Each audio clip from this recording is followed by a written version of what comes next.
Entonces, para recapitular hasta donde hemos llegado, yo cuando estábamos ahí, en el momento que estábamos en el primer break, hablaba con Rosita y le decía algo bien interesante, ¿no? Santiago 5:16. ¿Quién me puede leer Santiago 5:16?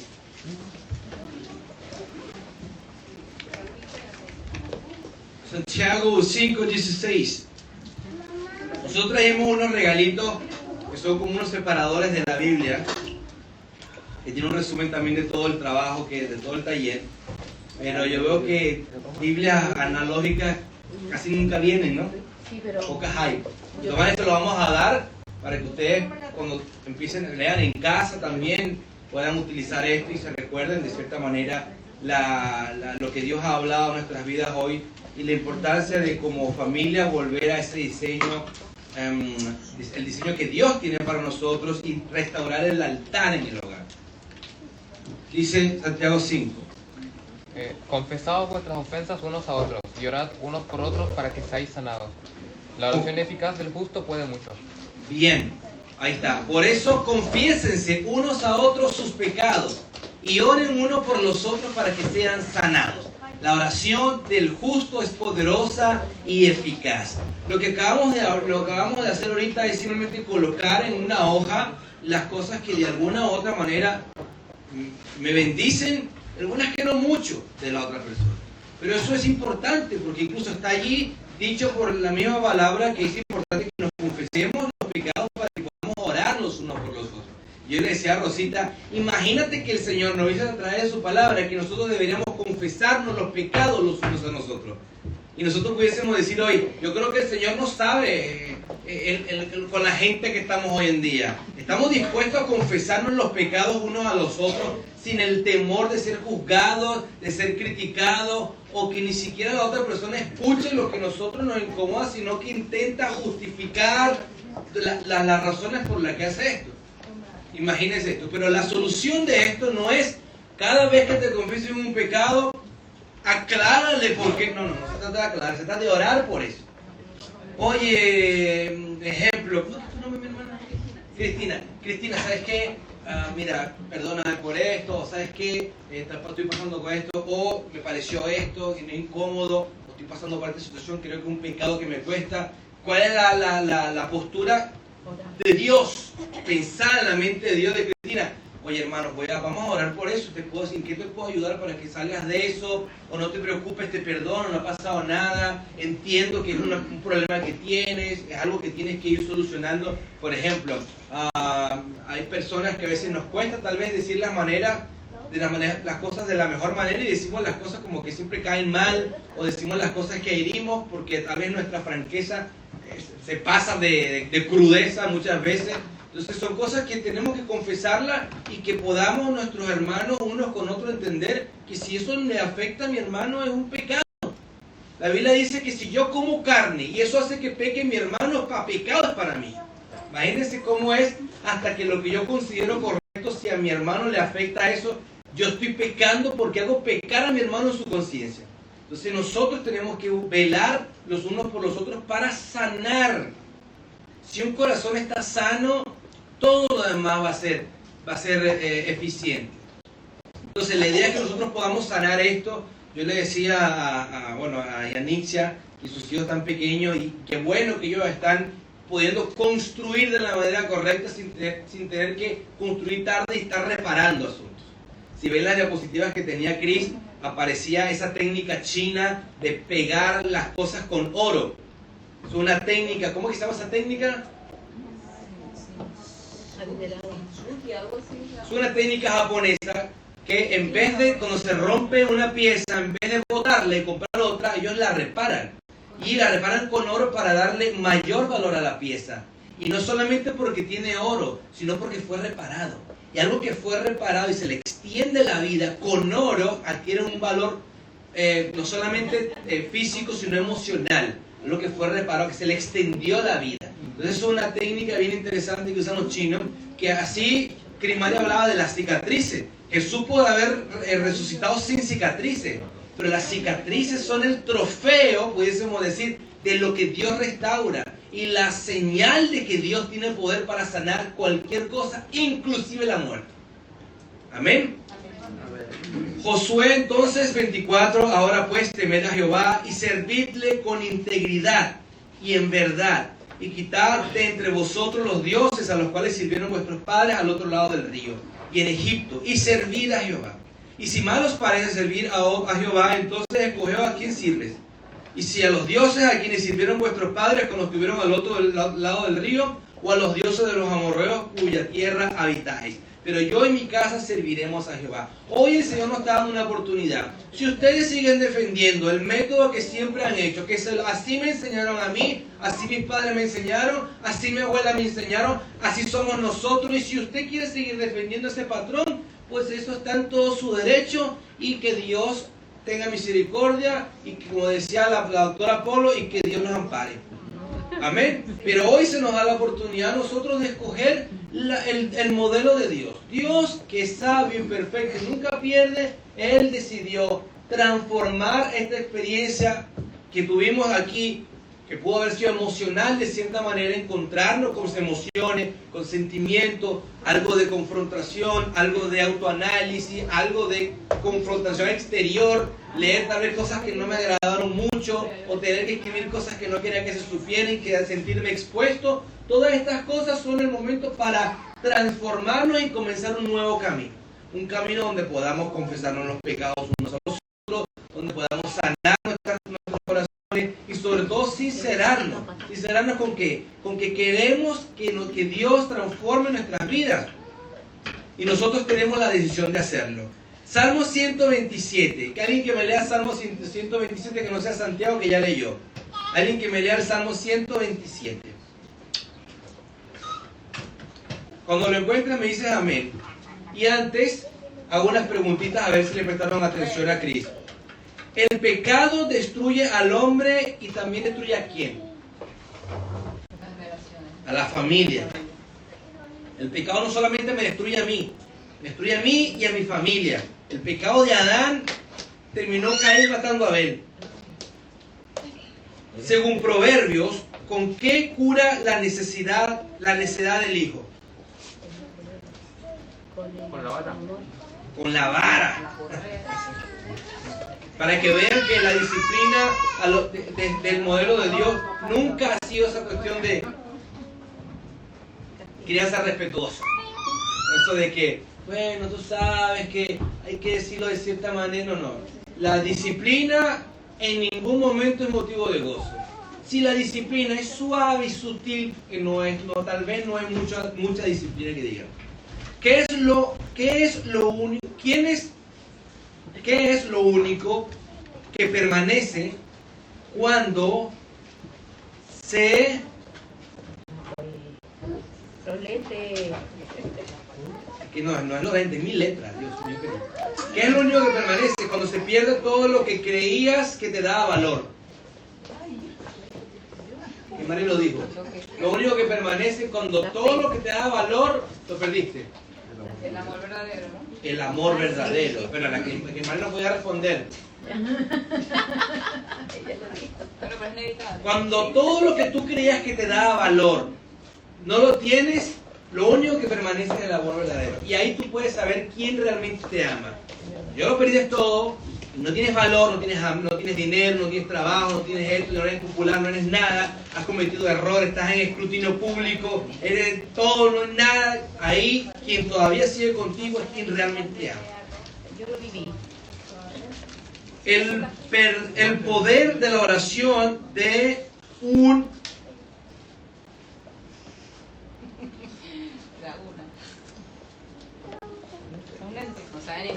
Cuando Crimari estaba hablando, mi esposa estaba hablando de el poder de la oración de una madre.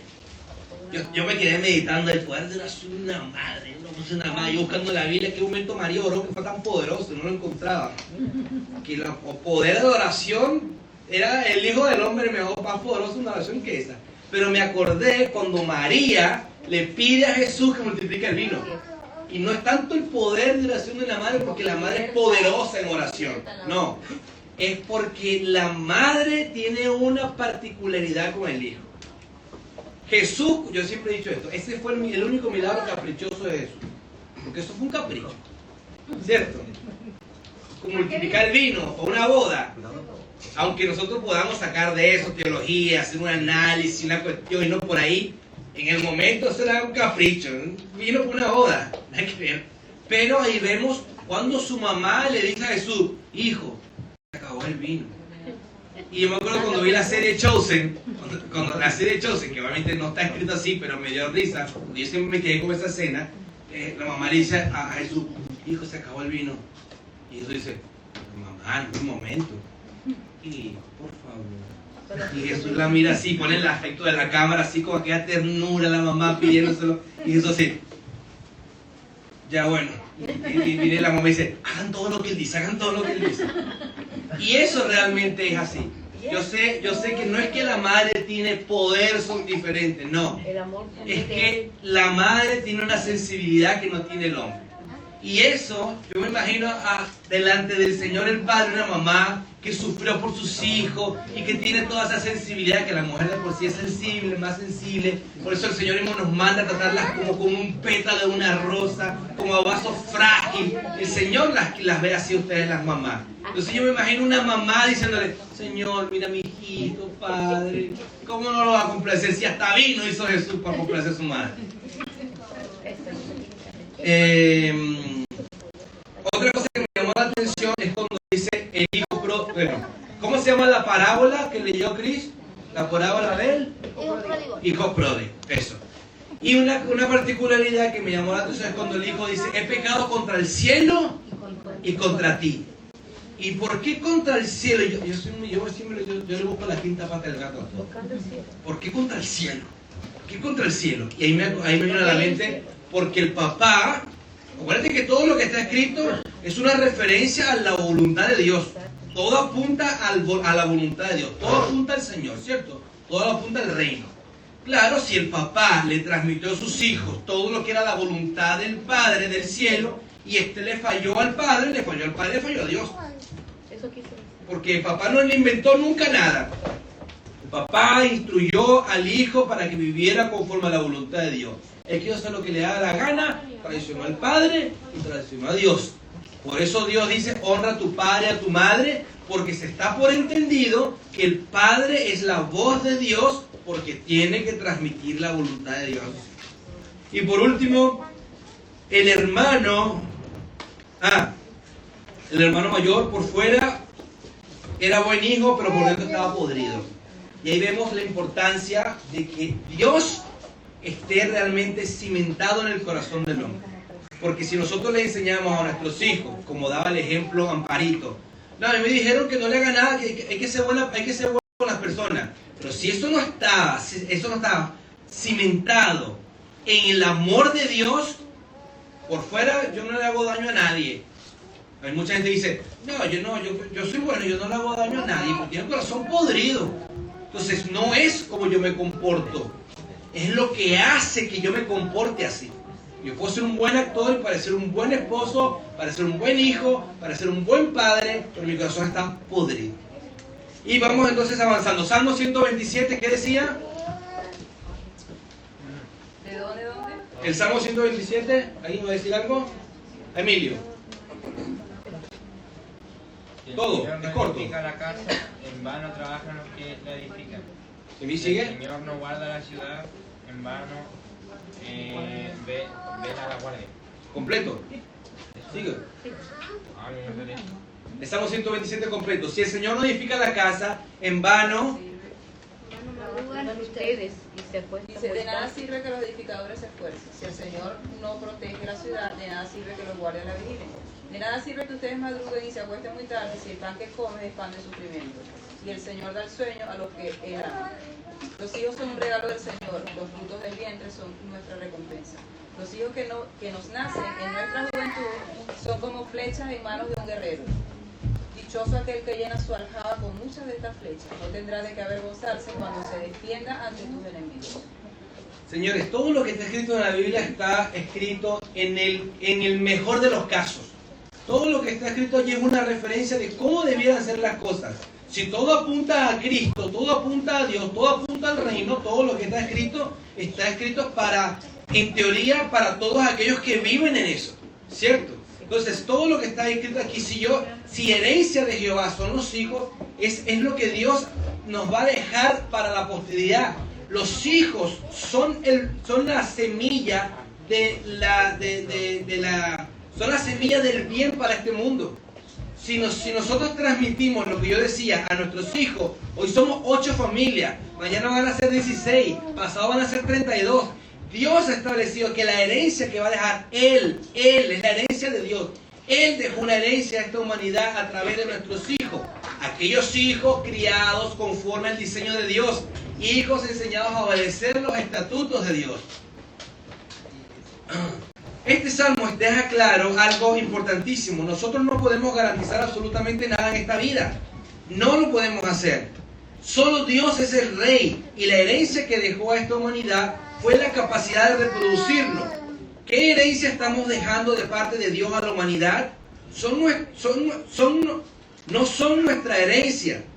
Son herencias de Jehová, a la que Él nos delegó una tarea con ellos. Dios está dejando herencia a esta humanidad, ya ha dejado herencia a la humanidad todos los años, durante todas estas generaciones. La herencia que Dios le dio al mundo fue la descendencia de Abraham. Es una herencia que Dios le dejó al mundo, que sería un pueblo de Dios, que sería ejemplo de las naciones y en cuya simiente serían benditas todas las naciones de la tierra. Entonces, vuelvo a lo que decía Dani, no son de nosotros. Es un regalo de Dios a la humanidad, a la que nos delegó a nosotros la tarea de repetirles y de afilar la voluntad de Dios en sus corazones. Malaquías 4 dice, versículo 4, acordaos de la ley de Moisés mi siervo, el cual encargué en Horeb ordenanzas y leyes para todo Israel. He aquí yo envío al profeta Elías antes que venga el día de Jehová grande y terrible. Él hará volver el corazón de los padres hacia los hijos y los hijos hacia los padres. No sea que yo venga y hiera la tierra con maldición. Aquí una vez más vemos como Dios envía un recordatorio a su pueblo. Hoy es un gran recordatorio. El futuro depende de la instrucción que ya fue dada. Y Él está tan interesado en eso que Él ha dispuesto los corazones de padres e hijos. Dios ha levantado durante toda la generación. El pastor decía hace poco, sí, un taller parecido ya lo dimos, pero hay que repetirlo. Y lo tenemos que repetir, y lo vamos a repetir, y lo vamos a repetir. Mi hermana Cristina no estuvo en el primer taller, Rosita no estuvo, Natalia no estuvo, Carlos y Carlos no estuvieron. ¿Y qué vamos a esperar? Ellos no habían escuchado esto. Y tal vez mañana crecemos, vamos a construir un templo, vendrán 10, 20, 100 familias nuevas y tendremos que repetirlo, porque esa es la única tarea que nos dio el Señor, transmitir de generación en generación a nuestros hijos y a los hijos de nuestros hijos. En algunos tendremos que reparar, como vimos anteriormente. Yo nací en un hogar cristiano, mis hijos nacieron en un hogar cristiano, y yo soy el ejemplo anterior, reparando todo el desastre que había hecho, porque yo, creciendo en el Evangelio, no tenía la palabra de Dios como centro en mi hogar. Era pura rutina, la sabía de memoria. Pero hay un gran detalle y un detalle importantísimo. Una familia no cambia solamente porque llore y reconozca. Eso es solo un comienzo. Cambia cuando decide obedecer diariamente y lo ponen en práctica. Y hoy fue el primer paso de esto. Hoy nosotros estamos aquí para recibir instrucción, para decir, no, pero es que yo no sabía. Ya mañana no podemos decir que no sabíamos. Los altares familiares se construyen con pequeñas decisiones constantes, y por eso vamos a levantar un pacto el día de hoy familiar delante del Señor. Y con esto, y para terminar, yo voy a pasar a mi hijo Santiago. Y se han dado cuenta que han pasado mis 2 hijos, ¿cierto? Ahora viene mi tercer hijo. ¿Por qué? Porque todo lo que estamos haciendo hoy acá, mi esposa y yo, es el resultado de el trabajo en el cual mi esposo y yo nos comprometimos. Particularmente en el trabajo que yo me comprometí como sacerdote de mi hogar, desde noviembre. Ayer le decía a mis hijos, bueno, ustedes lo van a ver ahí. Tenía que evaluar lo que iba a decir. Con ustedes, Santiago. ¿Ah?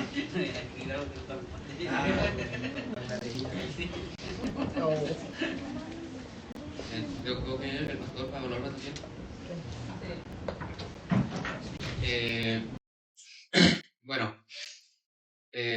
empezar, sabemos que todos ustedes están aquí porque, bueno, llegaron esperando algo para ustedes y para su familia, ¿no? Algo que se van a llevar para sus hogares.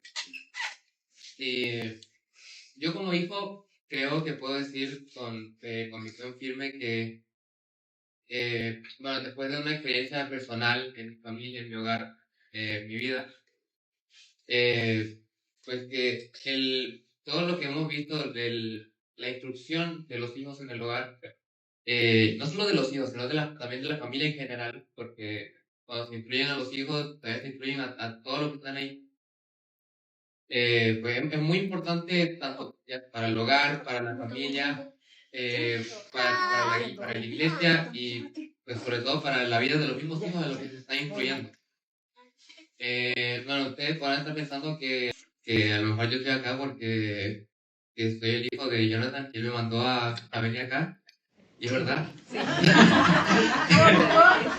No, sí, me lo pidió, pero igual yo creo firmemente todo lo que se ha dicho acá y creo que todo esto es verdad. Y pues porque estando yo también al mismo nivel que muchos de los que están acá, soy un adolescente todavía, pues estoy al mismo nivel que ellos y puedo también, me da como mayor credibilidad, por así decirlo, de que pues es verdad todo. Bueno, quisiera que piensen, bueno, ya está terminando el taller, y supongo que ya todos, bueno, quisiera que piensen qué tan importante creían ustedes que era la instrucción de los hijos en el hogar, antes de que deberían, ahora que está terminando y ya todos si pensaban que no es importante, ahora piensan que es muy importante. Pues piensen qué tan importante creían que era y no les voy a pedir que lo digan porque digan lo que digan, igual esta charla la voy a dar igual. Y bueno, más que una charla es una invitación. El título de esta invitación es que no esperen a perder a sus hijos para comenzar a buscarlos. Y la invitación consiste en que instruyan a sus hijos en los caminos del Señor antes de que sea muy tarde. No dejen que sus hijos sean guiados y seducidos por las cosas de este mundo. No crean que porque vienen a la iglesia y traen a sus hijos con ustedes, el trabajo ya está hecho. Que sí, está bien que lo hagan y síganlo haciendo, pero eso por sí solo no va a garantizar nada. Y yo soy el mayor ejemplo de eso. También, como dijo mi papá, él también lo fue. Que yo prácticamente nací en la iglesia y toda mi vida he ido a la iglesia con mis papás. Y yo conocí al Señor hace menos de un año. Justamente porque mis papás empezaron a instruirnos realmente en los caminos del Señor. Y bueno, y obviamente no es por tirarles la mala, pero eso pasó porque ellos no me discipularon antes. Bueno, tuvo que casi pasar una tragedia para que mis papás se dieran cuenta de que yo era un descarriado y que yo no podía seguir así. Y pues, bueno, creo que fue gracias a la misericordia de Dios que se dieron cuenta y también gracias a la misericordia de Dios no era muy tarde para que me corrigieran y me sacaran de donde yo estaba. Y pues, también les contaría con más detalle mi testimonio de qué pasó realmente, pero ahora no es... Pero ahora no es el lugar, no es el momento. Pero chisme es pecado.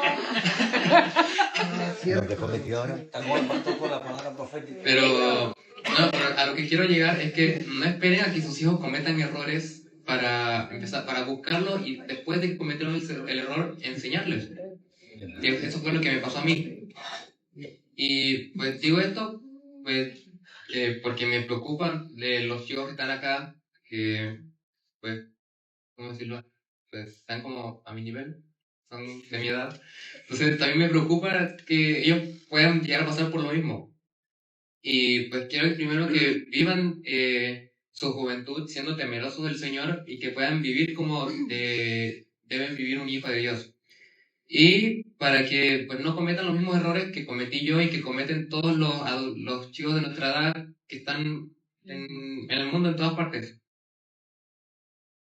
Y sé que muchos de ustedes llegan tarde, pueden llegar tarde a sus hogares, llegan cansados, y eso son cosas que pueden interferir con la instrucción de los hijos en el hogar. Puede que no tengan ganas de orar, no tengan ganas de hacer discipulados si lo hacen. Pero en mi hogar también era igual, mis papás también llegaban cansados del trabajo y siempre nos acostábamos muy tarde después de hacer los discipulados. Pero bueno, ahora obviamente no somos una familia perfecta, pero ahora después de ese esfuerzo que hicieron mis papás, Casi perfecto. creo que de verdad está Dios y está Jesús dentro de mi hogar. Y eso es algo que me gustaría que todos los chicos también puedan experimentarlo. Amén. Y pues ese fue el resultado del esfuerzo de mi papá, y le puedo asegurar de que vale totalmente la pena hacer ese esfuerzo. Eso. Amén.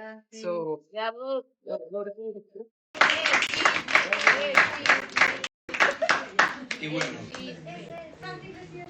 te ganaste el fin de semana poder salir a jugar a la pelota. Tuve un mes castigado ya.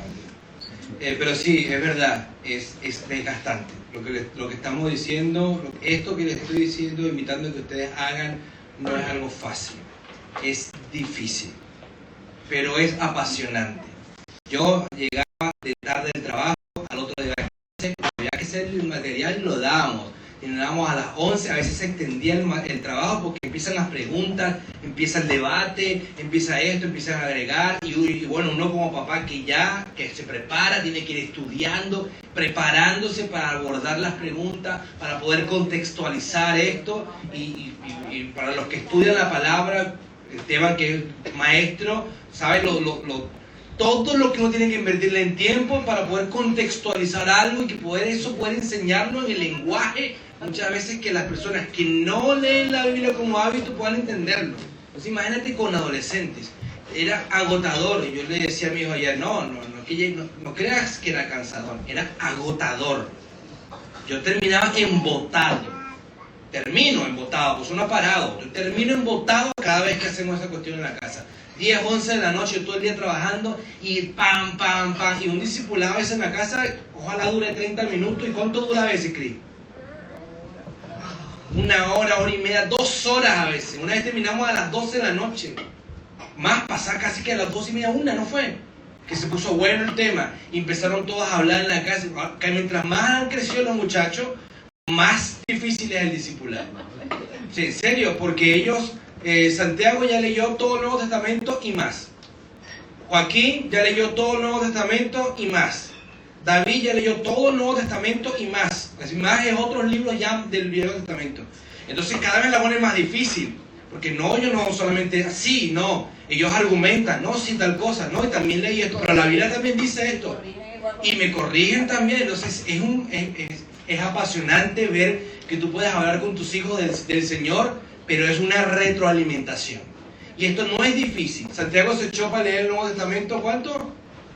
1 mes y medio. Joaquín como 2 meses y David como 2 meses también. No es una tarea imposible y titánica. Son adolescentes que ya leyeron todo el Nuevo Testamento. Y a veces los mismos adultos no podemos levantar la mano ni con los evangelios. Son 4. Entonces, esto es un llamado de atención, pero un llamado en amor, para que nosotros todos nos equiparemos. Nosotros todos deberíamos estar a la par. Todos en esta iglesia. Esta es una iglesia pequeña, es fácil ponernos a la par. Todos deberíamos decir, como dijo el apóstol, ya deberíamos ser todos maestros.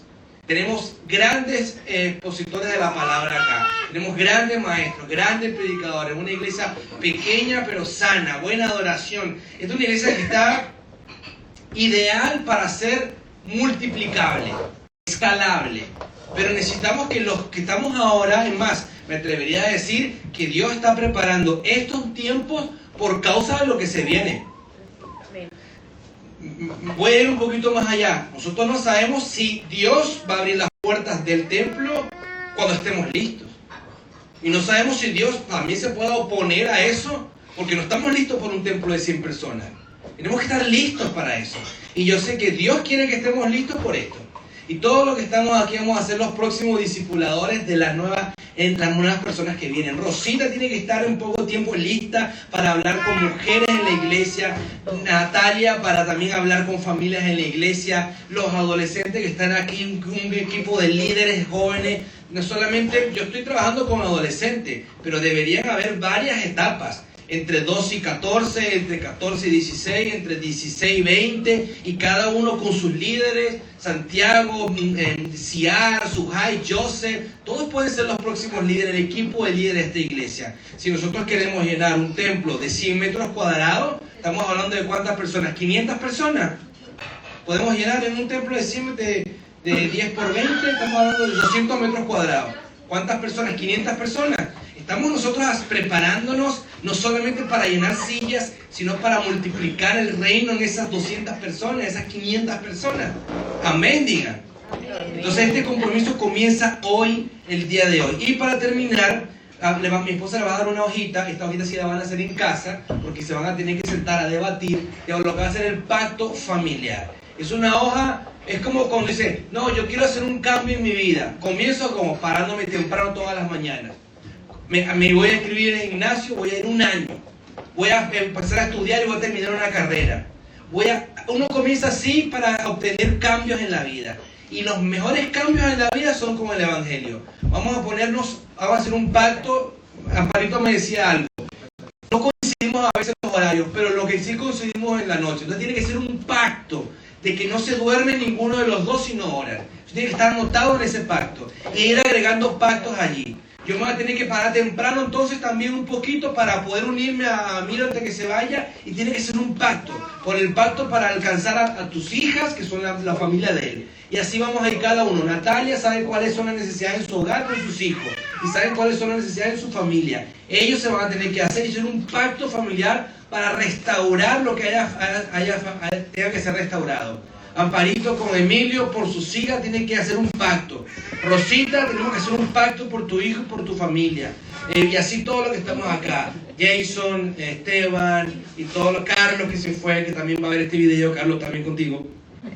Y así sucesivamente. Tenemos que hacer las cosas con decisión. Yo en noviembre dije, voy a hacer un pacto de empezar a discipular a mis hijos, instruirlos. Y tiene que ser una cuestión de ya. Mis hijos tienen que aprender del Evangelio, que yo no los va a perder a todos. Y fue un pacto y estuvimos dándole. Nosotros empezamos dándole todos los días. Todos los días teníamos discipulado hasta las 10, 11 de la noche. Agotador. Hasta que terminamos el manual de discipulado. Cuando lo terminamos, ahí me dio una flojadita y le damos 3 días a la semana. Ya nosotros terminamos el manual, ya estamos con otros temas. Ahora estamos dándole 2 días a la semana. Ya les ponemos tareas a los muchachos. Tienen toda una semana que desarrollar sus temas. Luego su papá se los evalúa y hacemos un debate. Un tema agotador, pero maravilloso. El resultado es lo que ustedes vieron. 3 hombrecitos aquí que están hablando como que tienen su propia fe. Tienen su propia convicción del Evangelio. Entonces, mi esposa ya le entregó los papeles, ¿cierto? Dame una hojita para leerlo aquí, para que ustedes lo lean conmigo. Dice acá, pacto familiar. Bueno, está el versículo lema que fue el que hablamos acá, que es, yo y mi casa, lo repetimos, yo y mi casa, amén. Propósito, como familia decidimos poner a Dios en el centro de nuestro hogar y comprometernos a vivir de acuerdo a su diseño para nuestra familia, amén. Como familia nos comprometemos hay varias opciones allí, no se afane, pero tampoco sea lo suficientemente flojito para poner 2 cositas nada más. El Evangelio es sacrificio también, el Evangelio es poner de nuestra parte. El Señor dijo, el que quiera seguir en pos de mí, yo lo llevo cargado para que se vea más cómodo. No, ¿verdad? Yo tome su cruz y sígame. Orar juntos X veces por semana, usted lo van a escoger allí. Leer la Biblia, tienen que tacharlo si lo van a hacer. Ojalá ponerle al lado cuántas veces o qué día a la semana. Conversar diariamente sin distracciones. A la hora de la mesa, ojalá obligarse a todos a sentarse. No de que esté apurado, que cada quien coma en el sofá, en el cuarto, en la sala, en el baño, no, todos juntos. Compartir al menos una comida diaria sin celulares. Pedir perdón repetidamente, tener hábito de pedir perdón, es un buen hábito. Así sea por la más mínima tontera, pedir perdón. Como decía Jairo temprano, mi hijo da gracias por todo, es un buen hábito.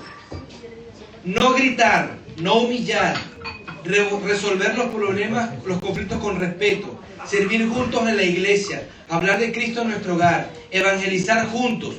¿Pero a quién evangelizo cuando hagan actividad en la iglesia? No, usted tiene vecinos, tiene amigos, tiene su mejor amiga, tiene fulano, tiene una actividad extracurricular que hacen, van al gimnasio, ahí van viendo. Evangelizar juntos y ser ejemplo de santidad para otros. Esta última es la última, pero para mí es la más importante. Todos sabemos qué cosas nosotros podemos corregir y qué cosas tenemos que eliminar de nuestras vidas. Y de por sí, todo lo que es pecado tenemos que buscar manera de quitarlo, sin justificación alguna. Si tu ojo te es ocasión de caer, dice la palabra, sácalo. Si tu pie te es ocasión de caer, córtalo. Todo lo que nosotros en nuestra vida es pecado tenemos que cortarlo. Bajo ninguna justificación podemos permitir tener en nuestro hogar los padres cosas que son pecados. Porque ¿cómo le vamos a hablar a nuestros hijos de seguir a Dios y vivir en santidad si nosotros cohabitamos con el pecado? No puede ser. Entonces, después que marquemos allí nuestra oración como familia, Señor, te entregamos nuestro hogar, queremos vivir para tu gloria y cumplir tu propósito en nuestra familia. Ayúdanos en cada día a tal cosa, tal cosa, tal cosa, tal cosa. Usted lo puede agregar allí también. Y la firma del compromiso. Usted firma y sus hijos firman, porque todos van a ser monitores de esto. La fecha del compromiso es hoy. Y bueno, hay unas frases allí que están allí para que usted los recuerde. Para terminar, agradecerles por supuesto, pero esto no puede terminar con gracias, nada más. Esto termina con un sello de parte del Señor, ¿cierto? Cuando el Señor se fue, dijo, tranquilo que yo lo voy a sellar con el Espíritu Santo. Entonces vamos a sellar también esto con un momento especial. Las familias quiero que se pongan de pie por familia y se juntan. Falta la Nixia, ¿no? Arriba. Ah, ya, vamos a esperar entonces que Nixia llegue para hacer este cierre. ¿Qué va a ser este cierre? Este cierre van a orar por la familia, pero va a ser así, escuchen esto. Muchos de nosotros estamos haciendo el trabajo de atrás para adelante, ¿cierto? Como yo comencé de atrás para adelante. Yo debí haber comenzado con mis hijos chiquititos, enseñándolos, pero yo comencé con mi hijo mayor de 17. Entonces comencé de atrás para adelante, pero eso no importa, porque Dios restaura las cosas y lo que pasó para Él, pasó. He aquí todas las cosas son hechas nuevas. Entonces vamos a comenzar al revés. Los hijos van a orar por sus padres. Se van a poner de pie ahí y los hijos se van a poner alrededor de sus padres y van a bendecir a sus padres. De la manera en que puedan hacerlo con sus palabras. Bendigo a mi papá para que mi papá tenga sabiduría, tenga paciencia. Todo lo que ustedes quieran pedirle a Dios sobre sus padres, ustedes van a orar y van a poner sus manos sobre sus padres y le van a pedir a Dios eso. Vamos a tomar allí 2 minutos para eso. 120 segundos. Una oración corta. Terminada la oración de los padres por los hijos, los padres van a orar por sus hijos. Ustedes van a empezar a bendecir a sus hijos. Yo bendigo a mis hijos y yo me arrepiento delante de mis hijos y les pido perdón y que sus corazones sean restaurados y ustedes van a orar por sus hijos. Y por último, mi pastor va a orar por las familias después que hayan orado. Mi pastor va a cerrar eso. Y pastor, la oración es así. Usted va a ir por familia, va a poner sus manos sobre la cabeza del padre, porque el aceite comienza por la cabeza, ¿cierto? Usted va a poner sus manos sobre Natalia y va a orar por ella, por su familia. Va a poner las manos sobre Rosita y va a orar bendiciéndola a ella y a su familia. Sobre Cristina, sobre Esteban y Nixia, sobre Amparito en representación de sus hijas, sobre Jason y Dani, y sobre mí y sobre mi esposa y yo. Y sobre mi suegra, porque mi suegra cuando se vaya a Venezuela tiene una gran misión, Dulce. Dulce va a llevar el evangelio a su familia en Venezuela. Y yo le dije, si Dios te va a abierto las puertas para volver a Venezuela, porque tú no ibas para allá nada más a comer pescado frito y cachapa y arepa. Dios te va a llevar allá a evangelizar a toda tu familia. Amén. Y ahí Dios va a abrir las puertas y ella va a ser embajadora del reino para allá. Así que vamos a ponernos sobre nuestros pies. Mientras llega la Nixia. Nixia, por favor, la solicitamos en planta baja. Señora Nixia, por favor, se le solicita en la planta baja. Señora Dulce, ¿por qué está así? ¿Qué pasó? Nixia y Julieta se le solicitan en la planta baja. Bienvenidas. Hemos llegado. Ya, entonces entendieron, ¿no? Vamos a comenzar. Yo voy a poner el tiempo. ¿Alguien que tenga un cronómetro? Ya. 2 minutos. Padres oran por sus hijos. Vengan para acá los míos. No, pero hijos por los padres. 2 minutos, padre por los hijos. Y luego mi pastor, 2 minutos, va a ir orando por toda la familia. Y así habremos terminado. Amén. A la cuenta de 1, 2, 3.